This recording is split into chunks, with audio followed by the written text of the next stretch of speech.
So now let's head over to our final session of today, which I think is the most controversial session of today, which is our town hall. And our town hall today has three experts, which are as follows. We'll start off with Dr. Charles Ngare. He is a consultant pathologist working with Pathologist Lancet Kenya, our sponsors, and is currently in charge of the clinical pathology services. He is in charge of services in hematology, clinical chemistry, microbiology, and molecular pathology departments.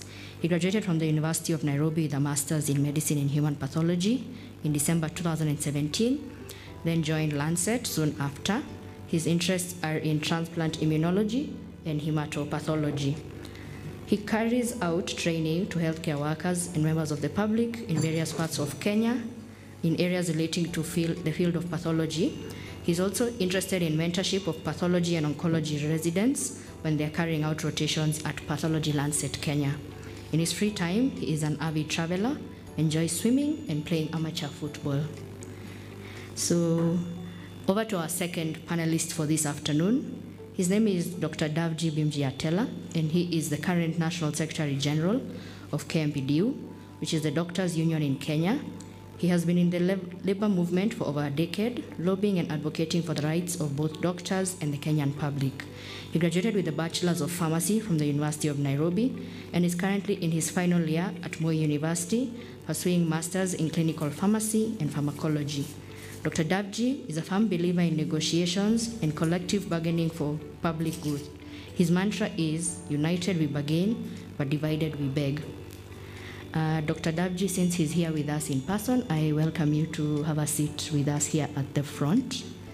And then finally, we have Dr. Frank Wafula, who's joining us via Zoom.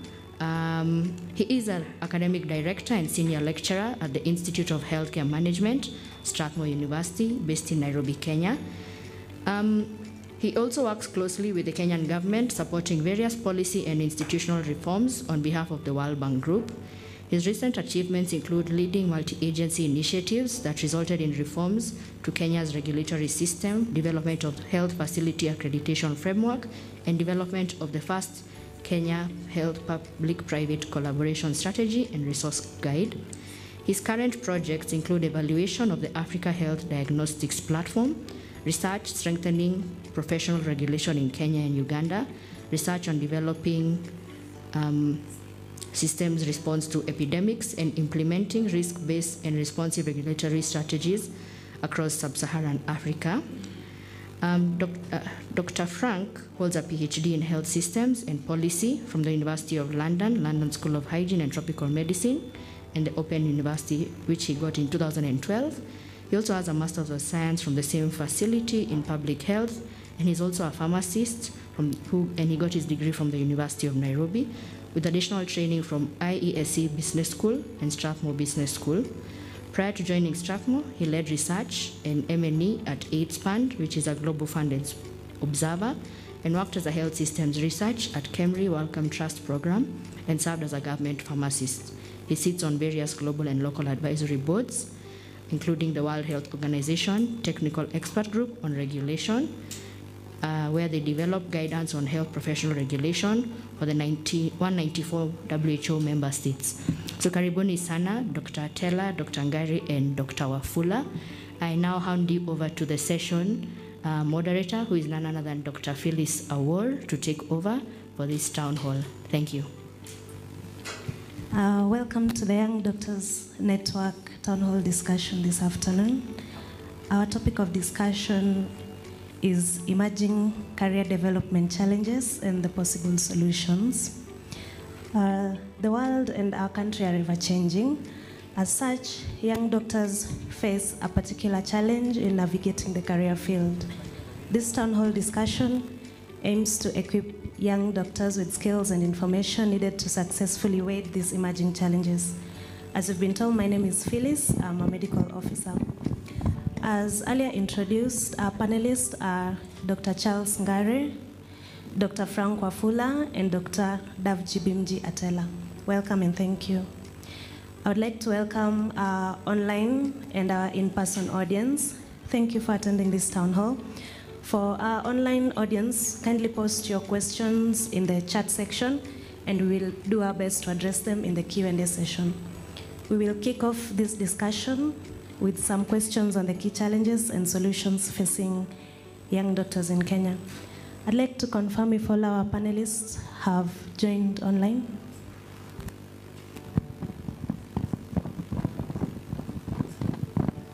Okay, thank you. So, we will start this question with Dr. Davji. Welcome. As we say, Dr. Davji is the Secretary General for the Union. So unemployment and underemployment are key challenges facing the doctors today. While there's no single magic bullet to this challenge, what do you think can be done to address this?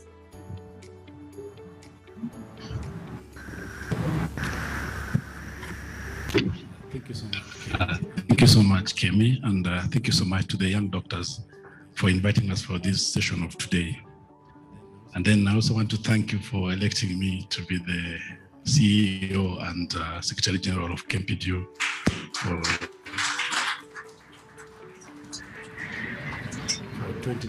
2021-2026. And one of the main things that campaigning was the issue of unemployment and underemployment. We traveled in the whole country and actually interacted with doctors that were not working and those that were working at very low salaries. We have a lot of things that need to be done. And the doctors that are out that are not employed, it's not that there is a surplus. We keep on saying that it is an artificial made surplus, because if you go to the hospitals, you realize that there's a big shortage and those who are there are not able to cover in different departments that are working. So that's one thing that you must be clear with, that there's a big shortage in the facilities and that the numbers that are outside, even if are all employed, there will still be shortage. Number two, we're looking at lobbying with different county governments and even the national government. And this one, we want lobby not by strike, but by educating the society. If we go to any hospital, if there are doctors, then the number of lines or the times that you take to be served will be reduced. So we need to make community aware that we need doctors employed to reduce that time. When you have a procedure that needs to be done like next week, and then you're being told that it will be done after 1 or 2 months, we need the community to understand and help us push the politicians that are being elected in ensuring that more doctors are employed. That's the first thing. Number two, we're trying to look at the human resource manuals and the staffing norms. In the KMPDC guidelines and even the PPB guideline, there's a specific number of doctors that need to be in every level 5, level 6, and level 4 hospitals. If this number is not met, it is very, very important that the registrations of those hospitals they should be registered and they should be monitored. And this, if it's taken seriously by KMPDC and PPB, we are very sure that the county governments and the referral hospitals like KNH should be forced to employ more doctors. And that will reduce the gaps of the numbers that are not employed. The other thing is the CBA 2017-2021 that's ending this year. The CBA outlined very clearly that the working hours should be 40 hours. If we change from the norm that doctors work for 24 hours, 48 hours, or for the whole week, and changes into a shift system, where in one day you work for your 8 hours, the next person takes 8 hours, the other person takes 8 hours, in one day will require 3 doctors to work. If that is practiced in all the facilities in the whole country, then the numbers that need to be employed will be more.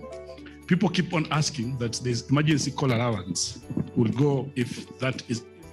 The truth is that the emergencies that are being handled in the hospitals will still continue to be handled. If you're in the ward and there is an emergency at a given point, let's say casualty, you will still handle it.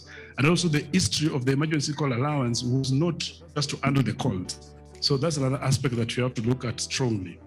Then the other thing is employment agency. We are looking at a union, and this is something that we are going to work with strongly, that we want to expand our constitution to allow doctors that have just graduated, who have just become interns, to be members of the union. So we act as an employment agency so that any institution that wants a doctor to be employed should come through us. With that in mind, if a facility or a particular hospital comes asking for given, we can able to dictate how many doctors need to be employed. So that's something that we're working strongly, and we are lobbying that every doctor need to be ready to participate in the union. The other thing of underemployment, which we also experienced when we were campaigning, we saw some count employing doctors at 60,000. I think that was Machakos. We saw in Makueni it's 100,000. We've seen KNH paying 80,000. The one thing that is difficult for us to these doctors, though we are trying as much as we can to do it, is that these doctors have not joined the union. Because immediately you join the union, even during internship or just before, or just by paying a registration, or rather the signing up the form, these institutions, once they have signed the CBA, you at a cost or at a rate that is lower than what is dictated in the CBA, then it means they have contravened the CBA. And we have a right to take them to court and penalize them on that. This happened during with the judges that were being paid and underpaid, and actually the court awarded them their salaries for all the years that they were not paid. And this is the approach you want to use on those doctors that are being underpaid on any terms in the counties. Thank you. Thank you, Doctor. Could you wait on the same question?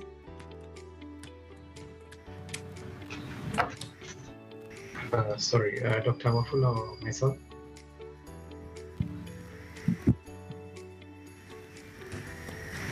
Sorry, you broke a bit. Did you say Dr. Ngari or myself? A minute.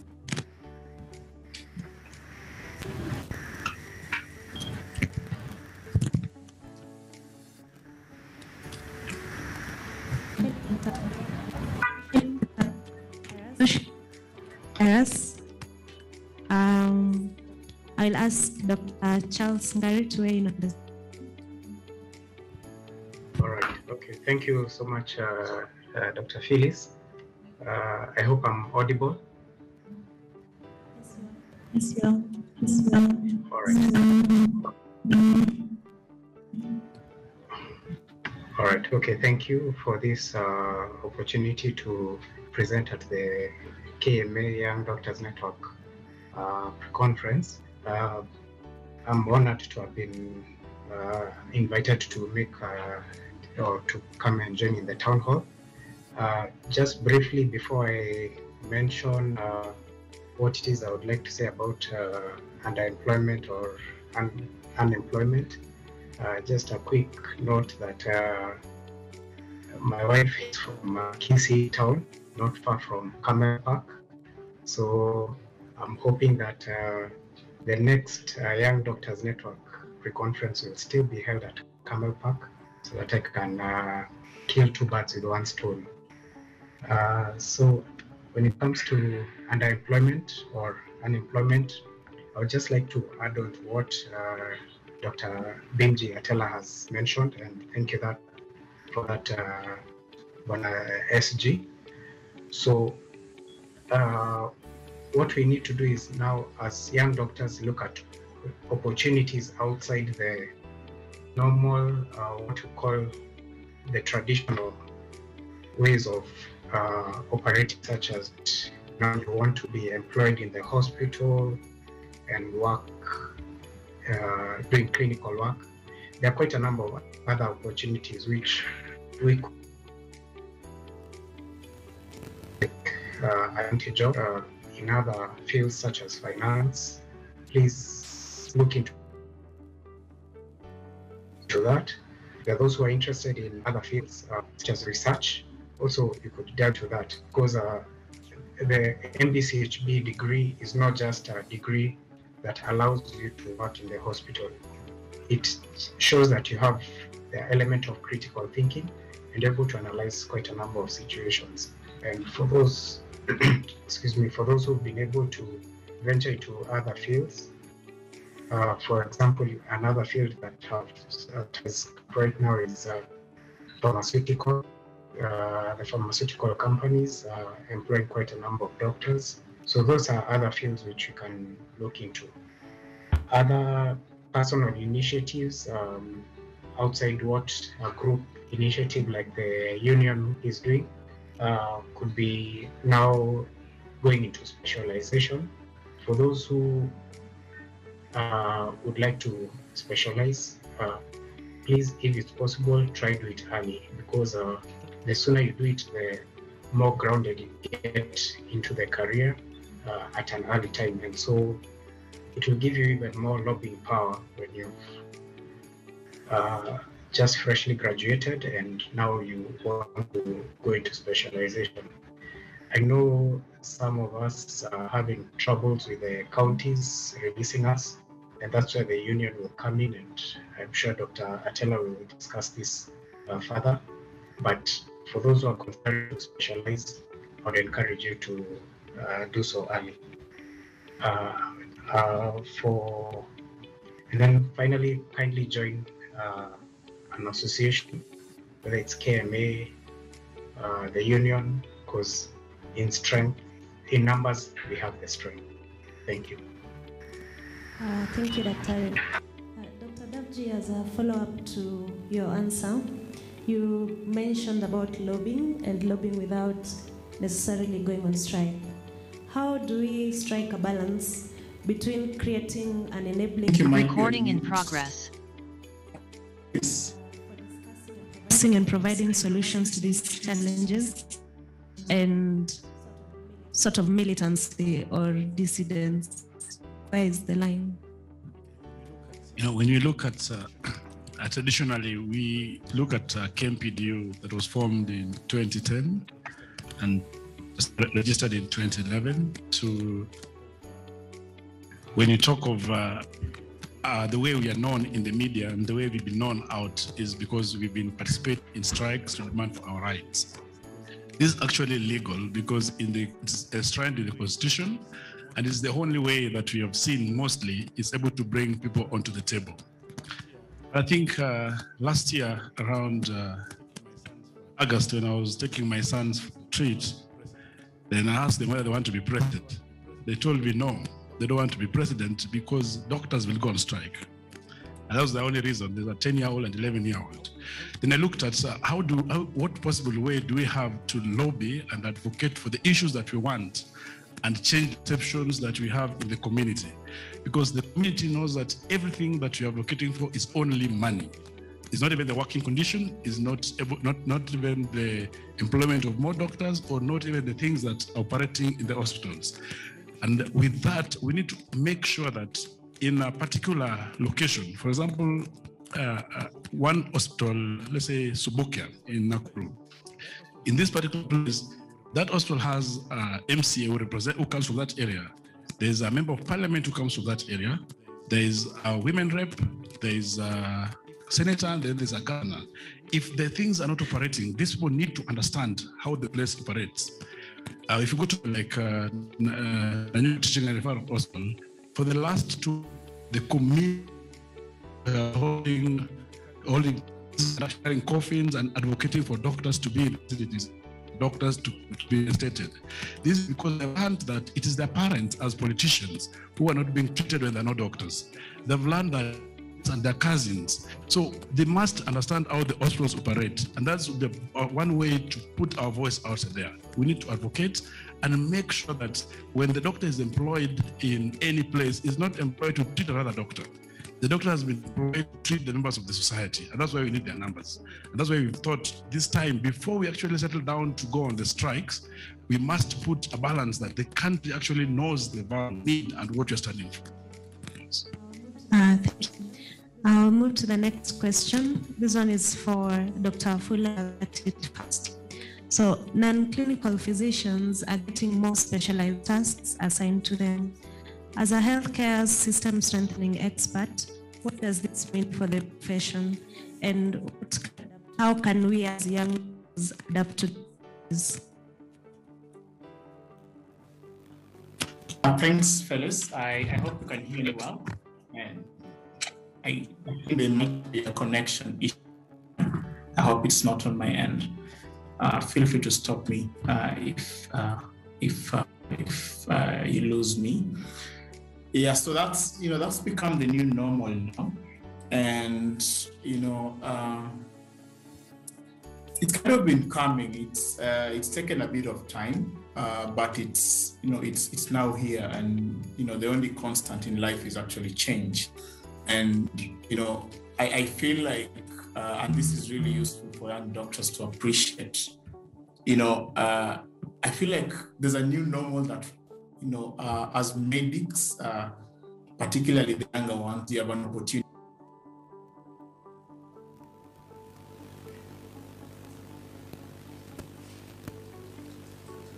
I think we've lost you, Dr. Afula. Can't hear you.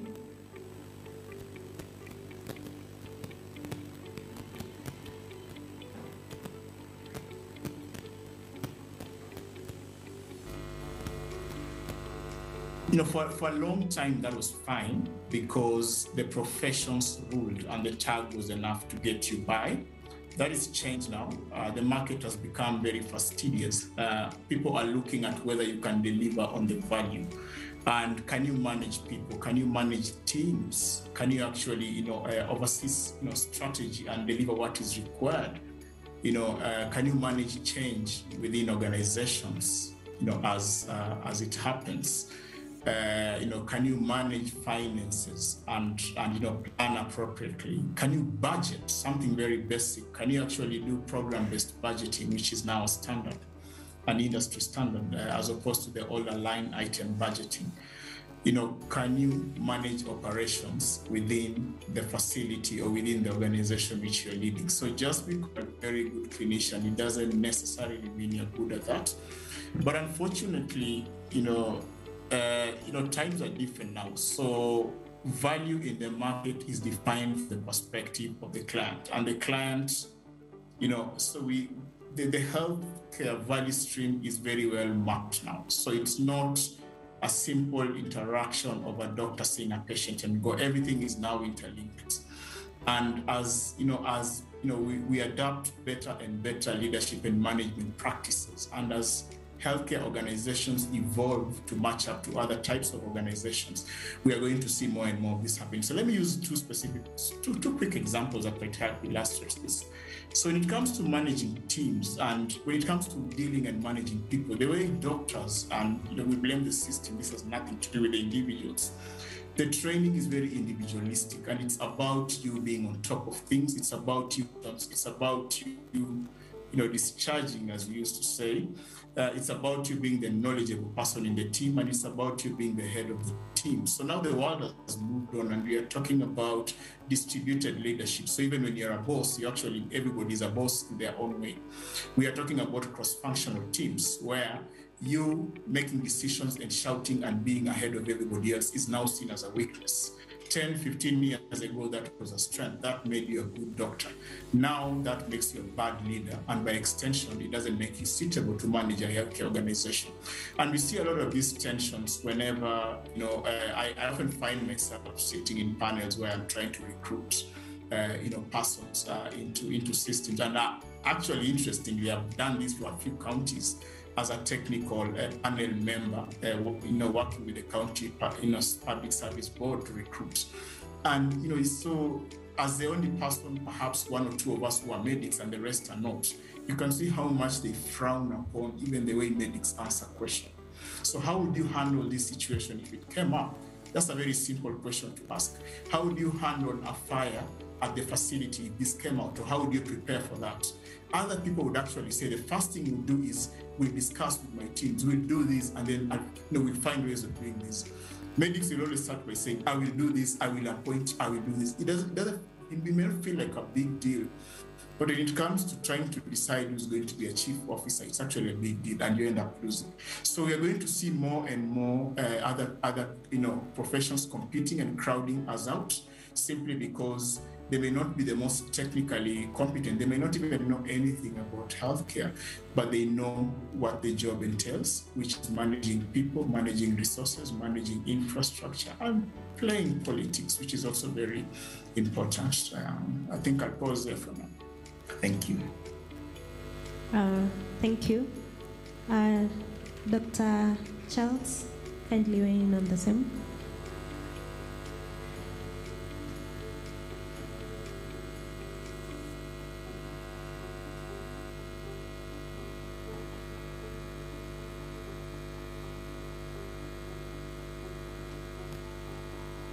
I think that Tari might be muted. Oh, my apologies. Thank you so much for the input, Dr. Frank Wafula, and thank you, Dr. Phyllis.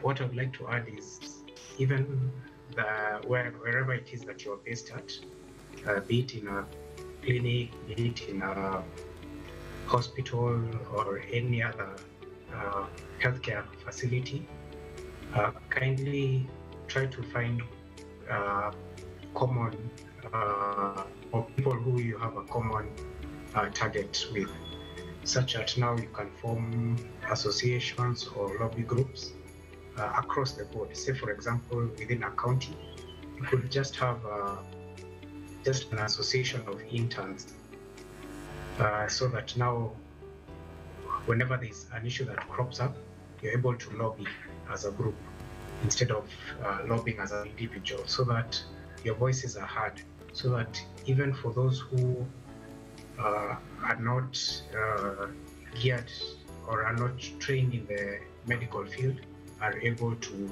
hear your voice. Otherwise, a single voice can easily be drowned out. As for those who are non-medics, they need to hear us as we carry out our duties. Thank you. Thank you, Dr. Recently, there has been new laws that have been passed that seek to expand leadership positions that have been traditionally taken up by medics or in healthcare sector, such as medical superintendent, positions in the board. What are your thoughts on these new rules?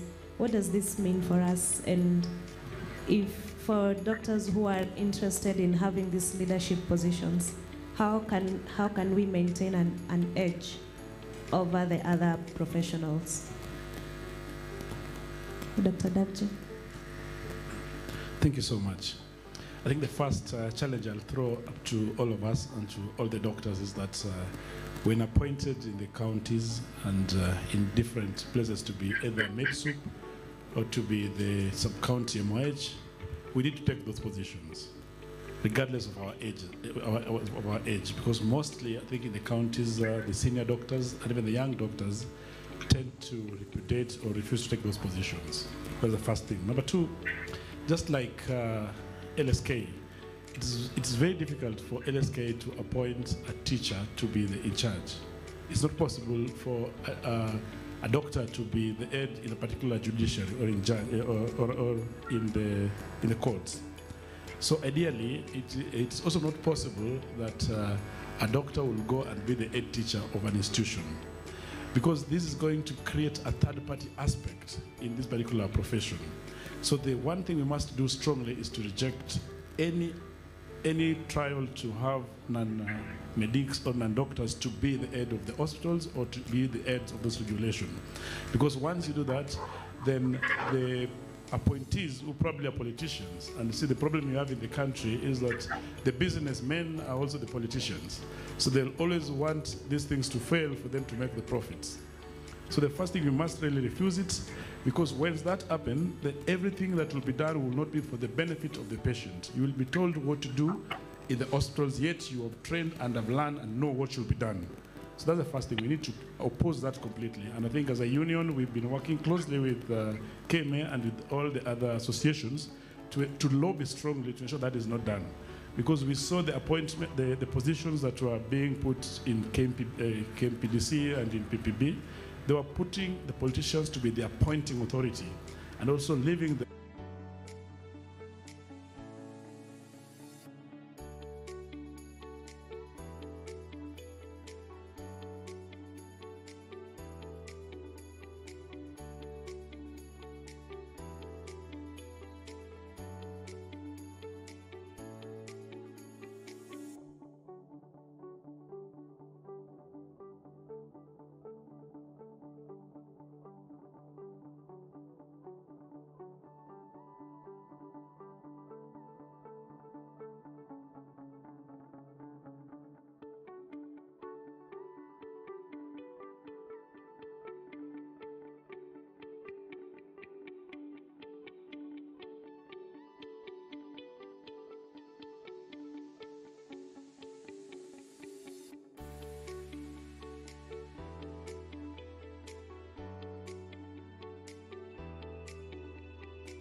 Dr. Apula? Sorry, I have a connection issue, but please don't worry, we are getting there. At least we are managing to communicate, which is all that matters. Yeah, so I mean, absolutely right. So the first thing I would do is I would actually urge caution. So first of all, I agree with Dr. Atel. I think those are really strong points. You see, one thing you guys need to appreciate is a lot of these things have a political solution, but they also have an individual responsibility. They speak, you need to take action as an individual, but as a profession, you also need to, to take, to disrupt the market. You need to control and own the market. So, Dr. Atel and his team are very efficient at offering the political solutions, which you need, by the way. As doctors, you can't survive without, lobbying and getting, things done your way. From the big brother, but you also need to take a lot of these responsibilities, head on yourself. So just going back to the question around these institutions. So the first thing I would urge is try and separate out, because these institutions are quite different. So for example, if you're talking about an executive position in a county, that's quite different from a non-executive position on a board, for instance. Also, when you're talking about playing a role in an implementing agency, that's quite different from playing a role in a regulatory agency. So why do I think these differences are important? It's because when it comes to matters of regulation, I keep insisting and I keep reminding us that regulation is for public good. It's actually not for professional good. I know that sucks. It's not, ideal. But that it is what it is. And so that basically means as time progresses, we are not there now, but as time progresses, we are going to see more and more direct public engagement in regulation, particularly regulatory oversight activities. However, the other important thing that you're going to see is more and more move towards self-regulation, because that has been proven to work. So we expect that as time goes, you'll actually see a separation of professional regulation from oversight of the market. So the oversight will be done by the public, and you'll have a lot of lay representation. You might have some professionals in the oversight body, but they are not supposed to be there necessarily representing KMA or anything like that. They're supposed to be on the public side. However, when it comes to the technical aspects of regulation, you really can't allow people who are not professionals to do that, because they don't know what to check. They don't know what to do. They don't know how to define the standards. So that's kind of a lower but more direct level. And I think you're going to see, as the distinction becomes clearer, you're going to see more and more doctors taking over a very active regulatory role. Already there are institutions that are providing training on governance and regulation of health systems, because it is actually a job. It's not something that, it's just like a union. You'll be told you'll actually be trained as a union. It's not just about shouting, and Dr. Taylor can actually tell us more about that. So you'll almost see a subspecialty of people who actually really understand how to handle regulation, how to deal with things like regulatory capture, how to make sure that the interests are balanced, and how to make sure that the public good is protected while keeping to the standards. Now, when it comes to the more executive or implementation roles at county level, unfortunately, again, you're going to see the same problems over and over again. I remember when I was highly involved in developing of the Health Act. Back then it was the Health Bill.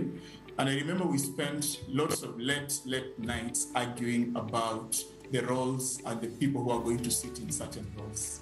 And one of the things I remember Dr. Nikal telling us in one meeting that ran until nearly 3 a.m. At Intercon Hotel, he basically told us, but you see, at the end of the day, health is a devolved function. These things we are arguing about, what a county director should be, are irrelevant, because the governor will still pick what he wants. At the time, it didn't make a lot of sense.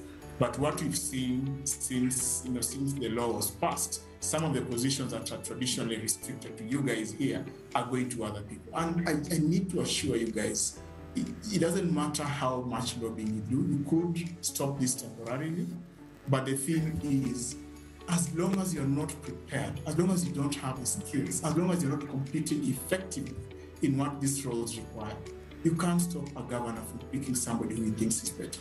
And I think we need to start recognizing as doctors that meritocracy is taking over from professionalism. It's worldwide. It's not a Kenyan phenomenon. And, over and over again, and some of the bodies we keep talking about where there's a lot of, tight control, and the legal fraternity is a very good example. Globally, you're seeing the crisis they're in. So what they're doing is they're perpetually focusing on the fact that you need to be a professional lawyer perhaps to hold this role, but they're not doing it effectively. So, KMA might be having problems, but LSK is breaking by all intents and purposes. Yeah.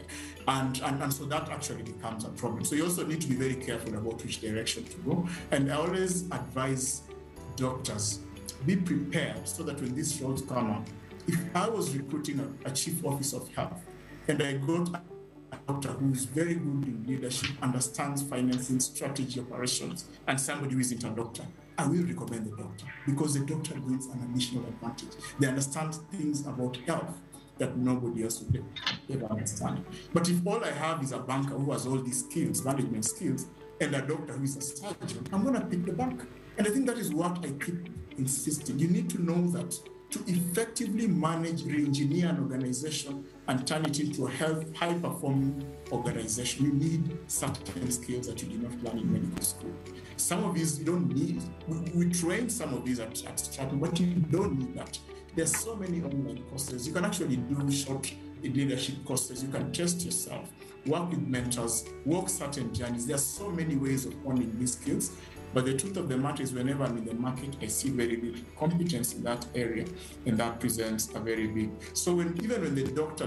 Taylor and his team are fighting, they should be fighting, saying, why have you gotten this person? And we have this person. They are throwing 10 CVs. They are throwing 10 people who are equally qualified. It becomes a very easy fight for the union. But at the moment, it looks like the union is fighting to protect the professional at the expense of service delivery. And at that point, you will never win against the counties, you will never win against the government, because the truth of the matter is you might win now, but the change is coming. And in the next 10, 20 years, somebody else will be there and they'll be changing back to what it was. I think I'll pause there. Thank you. That's a very clear answer. I think in summary, the panelists are advising that other than being doctors, we need to add on to what that we have. We continue encouraging those in the joining us via Zoom to post their questions on the chat sections, and we will get to them. Dr. Ngari, you had mentioned as possible solution for employment, doctors should think outside into non-clinical areas. However, as a pathologist with quite an illustrious career, what are the options for doctors who are keen in the clinical area, for those who want to stay what you would call the traditional of medicine? How can they better position themselves for limited training positions, and how can they be supported, and who is supposed to support them? All right, thank you very much for that question, Dr. Phyllis. So I mentioned that it would be good as doctors we think outside the box in terms of looking at other employment opportunities and other opportunities for career growth. So one way we could do that is through forming associations. I'll give a good example for those who've come across a group called Oasis group. I know they have a branch in Kisii. They just came up as doctors who wanted to achieve a particular target. And they knew as individuals they would not get there, but when they formed that professional body or a professional group, they were able to move ahead. So that's one way of doing it. Another way is for those who would like who are really keen on the clinical field. By the way, pathology is a clinical field. So take advantage of some opportunities which come up. Say, for example, you'll find that there could be opportunities to train, whether within the country or outside the country, in a particular aspect of clinical medicine. Say, for example, one good area is for those who are interested in the field of emergency medicine. You could end up training just in ACLS. Ensure that you're always up to date with the ACLS. You'll find opportunities will be arising once in a while. I know training requires money, and so we hope that we can, as associations, lobby for people to be trained at the cost of whether it's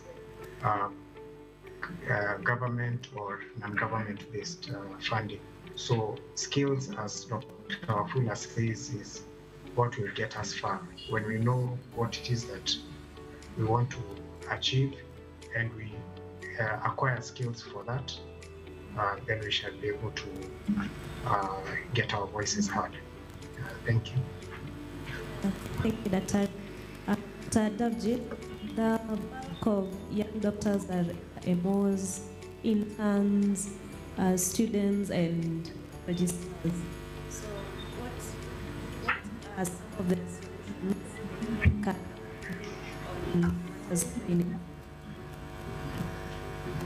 I think on this, there's only one thing that I think we are working together with the Council of Governors, and we're working against the ministry, I think, on it. And this, I think, is a strong constitution that is, while health is devolved, the training and policy part of it remain for the ministry. And when you look at the budget of 121 billion that was just read recently, that's the budget that is under the Ministry of Health. And they refer the NTRH, KNH, Madari, and the likes. While the budget that goes to the counties, part of it is when the county need to put to the health. So one thing that we're in agreement is that once doctors have been released from the counties to go for the postgraduate studies in the universities, the Ministry of Health need to pay the fee, up the salary. That's one thing that we're pushing on. And by doing that, they should also, as a procedure of policy, they need also to pay their fees. This has been done previously for a long time. It's only the fees for 2019 and 2020 that has not been paid. But you're looking to show that also the salaries are being taken up. That's something that the Council of Governors is supporting, but we still have issues in the Ministry of Health. We are seeing that if the 1,000 doctors that are in postgraduate studies in the country salaries are taken up by the Ministry of Health, and that after being specialists, they're now being posted on need basis to every county, then that 1,000 in different counties, they can now employ the young doctors that need to be employed. That's another approach that we're using. The other thing is that for this training of postgraduate, we need to have counties understand that there's no specialty in any of the counties that can be enough. And therefore, there's always need to release doctors every 2 years as per the CBA. Every 2 years, once you've been employed, after 2 years of finishing your 2 years, you need to go for postgraduate studies. And we've seen many counties have been releasing, and even we saw recently, Kitui County tried to recall back the doctors that were released. And we saw the procedure manual that was done was not within the line, so we actually go to court to get an injunction on the same. So we have to push counties to release doctors. And then we're also supporting this collegial system, whereby the counties, the training institution act as a site for training the doctors. This has been done so well with the COSEXA, that is for the surgery residents, and we're trying to ask many counties to start with also other courses, like the internal medicine and the like, so that many of the doctors end up getting trained. Because outside the country, let's say like in the United States and Europe, when you've worked in an institution or in a particular department for a given number of years, those can actually be experienced and be licensed for that particular specialty. So that's another approach that we're looking for doctors. Thank you. Next question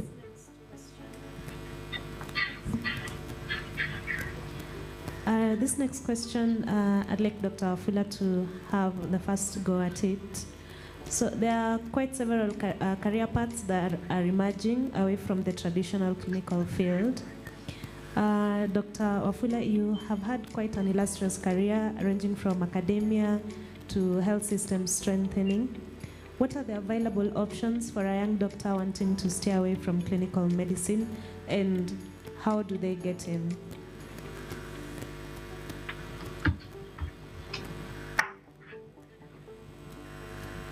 Wow, that's a tough one. First of all, I've never been a big fan of the word staying away from clinical medicine. I get what you mean, but I feel like sometimes we create we create a very wide berth across this, and I actually think they're so interlinked. And you know what I personally hope to see more and more is a lot of interdisciplinary and collaborative work across this field, so that they allow you to be a clinician today and then tomorrow you're doing epidemiology or you're studying something around what's happening, and the following day you're involved in policy. But I know what you mean, so this is not a criticism to you, Phyllis, in any way. Just to emphasize that I'm not a big fan of clinical, non-clinical, because I feel like, Dr. Ngadi will tell you I'm a pathologist and I'm highly involved, for example, in policy work. So what am I? So sometimes it gets pretty confusing. And I think some of those divisions are quite artificial and not very helpful. But I get your point, and I'll answer based on my understanding of what you mean. My view, and this is based on my personal experience, is first of all, pick your pain. And this is a young, doctors network. So I'm assuming by definition that means there's quite a few young people here. And that basically means this is the right time to pick your pain. What do I mean by picking your pain? You need to make a hard decision, a couple of hard decisions now, and start moving towards that direction. And this may not happen overnight, it's fine. And I know you need to put, bread and butter on your table, that's fine. But you need to decide early on enough, what is it that, what direction do you want to go? And I know some people are perhaps more brave than others. If I can just share possibly what, my own experience was after I finished my pharmacy degree was, I had a very strong interest in health economics and policy work. And when I saw, and I'd been posted to, Nyahururu Hospital as a pharmacist, which is great. The whole village was very happy about that. But then I've always had this interest in issues of policy and economics. And so when KMA wanted an intern to come and do health economics and policy, one of the hardest decisions I ever took in my life was to quit my job and take up an internship that at the time really wasn't paying. With a lot of family commitments, I had taken loans to kind of settle my parents and things like that. It was not an easy decision, but I knew looking into the future that I actually wanted to go more towards the policy line. And because I basically took away the comfort from myself when I was very young, at age 25, I made it very clear that I don't have a soft landing. I'm an intern, it's non-renewable. After 6 months, I'm out there. I needed to figure out how to become the best that I could after I did. And there's a long story after that of getting fellowships and getting sponsorships, masters and PhD. But the point I'm making is, I feel like if I didn't pick that hard decision at that point, I might have been more comfortable then, but then I may not have ended up where I want to be. And right now, there's a lot of dynamism in the healthcare market. So of course, there's a mainstream clinical practice, which, in itself is evolving. And we are seeing a lot of intersection, for instance, between clinical practice in the traditional sense and technology, artificial intelligence, and everything else that's working out there. On the other side, you're seeing, very strong intersection and global health as well. But at the same time, we're also seeing that healthcare, particularly service delivery, is moving more and more towards the community. So every word that you hear has a word care. So home-based care, community care, it doesn't matter. So these are some of the ways you need to start framing your mind. And of course, there's a whole variety. There's a whole host of options on how and where you can actually lead. So the main career.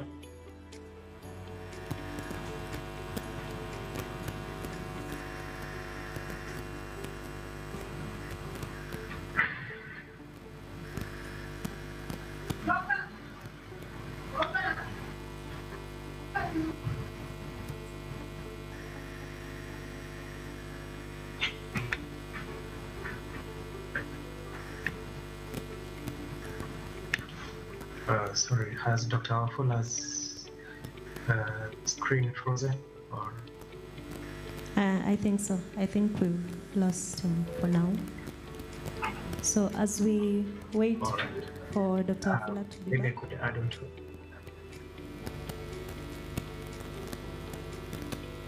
Or as we wait for Dr. Wafula to be back, Dr. Davji, what advice would you give to a young doctor who's interested in lobbying and advocacy and perhaps is aspiring to be SG in 2027? I think lobbying is everything. And lobbying is whereby we try Recording to in progress. change the perception of the people that are Just surrounding launched us the to know first what PhD we in want. healthcare management in Africa, and it's exciting. Some of you, I've either taken the course or on the course I see in the West, picture there, and the rest. Dr. Vundi was here earlier, and it's becoming a highly marketable field. I'm constantly bombarded with requests to help identify. Sorry to cut in. We lost you for about 4 minutes. So perhaps you could pedal sorry back. about that. Okay, so I'll just summarize what I said in the first phase, which was, you as a young doctor, this is a time to make a decision on which direction you want to go. So that's the point I was emphasizing, and I kind of just used my personal example, which I'm always happy to share. I share with my students and other people I work with. But the most important thing is once you've decided which direction you need to go, you need to start molding yourself in that space. And how do you do this? So one of them, get into the right crowds. Don't look at the money. I can honestly tell you one of the biggest setbacks that doctors have transitioning to where they want to go is the thinking that I'm worth this and I'm not worth anything less. Yeah. And you need to recognize that when you're making an adjustment to a new field, you're actually going to be a trainee. It doesn't matter whether you're a surgeon and you practice for 10 years. It's irrelevant. If you're coming to become a health economist, to actually do other things that are different from what you know, you actually need to know that you're starting at the bottom. That doesn't mean that you open yourself to exploitation. It's a mindset. You need to recognize that I need to humble myself and I need to make sure that I get to the right spaces, I work with the right people. Sometimes not even getting paid to do that, because as you're doing that initially, you're making a lot of mistakes, you are learning, and the fact that you've been given this opportunity, it works. So that works very well when you're a fairly young doctor. Try to balance that so that you also put food on your table. But what I can tell you is it's a lot harder when you're 40 or 50 to make these decisions. If you can't make them now, then that puts you on a committed pathway. It becomes very hard to change. And I finished by just giving examples of pathways that you can take. Of course, there's the main kind of medical pathway. We have the more kind of public health, global health pathway, where your interest is actually at a population level. So you're not looking at the individual patients. And then moving downstream, we actually have the more health systems and health economics, health policy field, where your interest is actually making institutions work. And if you drill further, you have healthcare management, which is more to do with strategy and operations of a specific organization to make it work more efficiently. And so these courses are now available, but it's not just a course for the sake of the paper. You can also interact with some of the people who are taking some of these lines and see how that takes you. Because ultimately, and I'll finish by just saying this, employment is great, and it's good that the union and college will try to create space for others. But nobody's out there thinking about your good. Nobody's out there worrying about what Phyllis is going to eat and what Linda is going to eat. Everybody's thinking about themselves. It's unfortunate, but it's true. So even as you grow in your career as a young person, try to create what I call your individual value proposition. What is it you're selling? What is it you're selling as Phyllis?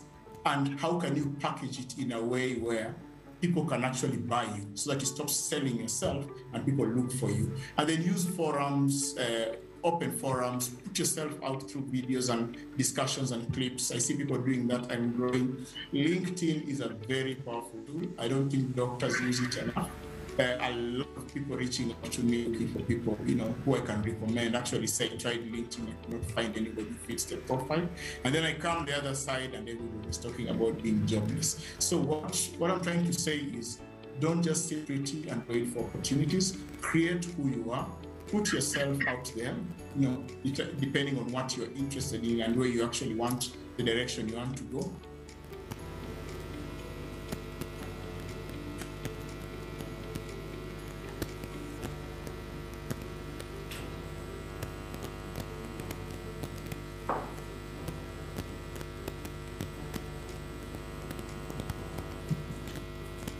Okay, we've lost Dr. Wafula for a few minutes again. Recording in progress. Just be very good at selling and packaging yourself so that when you get the opportunity, you actually show what you're made of.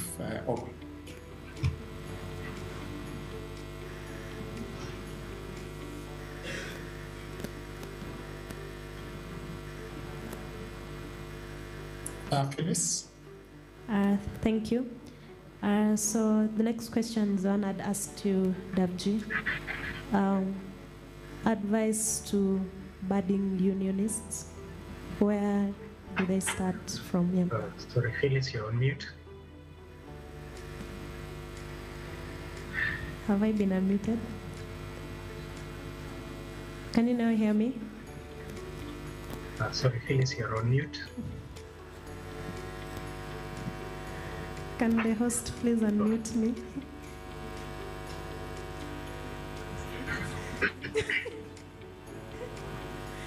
Okay, can you now hear me?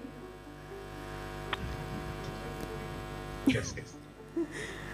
Okay, thank you. Dr. Davji, in pursuit of different career paths, there are some young doctors may be interested in advocacy and lobbying, thus very interested in union work. What advice would you give to them? Okay, the first thing is that there has to be an aspect of self-confidence and courage. You can be a union anywhere you are and speak for the things that you believe and know that they're the rights and the things that need to be done. I became a branch secretary in South Rift in 2016. And this came about because at the time, the salaries were being paid either 1 month or 2 months late. And that's something that is happening actually even currently in Recording in progress. Like Muranga and even in Taita Taveta. So one thing is standing out and saying it regardless of the person that is listening to you, whether it's the director or it's the maid soup or whoever.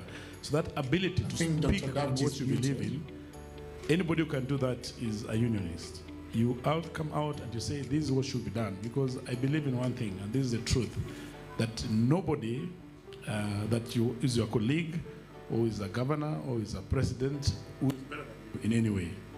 There's nothing that they can do that, the worst they can do is to kill you. But if you're a religious person, you believe that they're only killing the body. Sorry, Dr. Davji is muted. The host. They're only killing the body. Actually, your spirit, if you're a Christian, your spiritual realm, your spiritual self will go to heaven. So you should not fear anybody, because then most people that we meet in every space don't even want to kill the body. They just want to threaten you. And there's no way you can allow somebody to threaten you, because the fear comes from you. So you must overcome the fear. And once you believe in something, you need to stand out for it. And you identify it and start lobbying for it.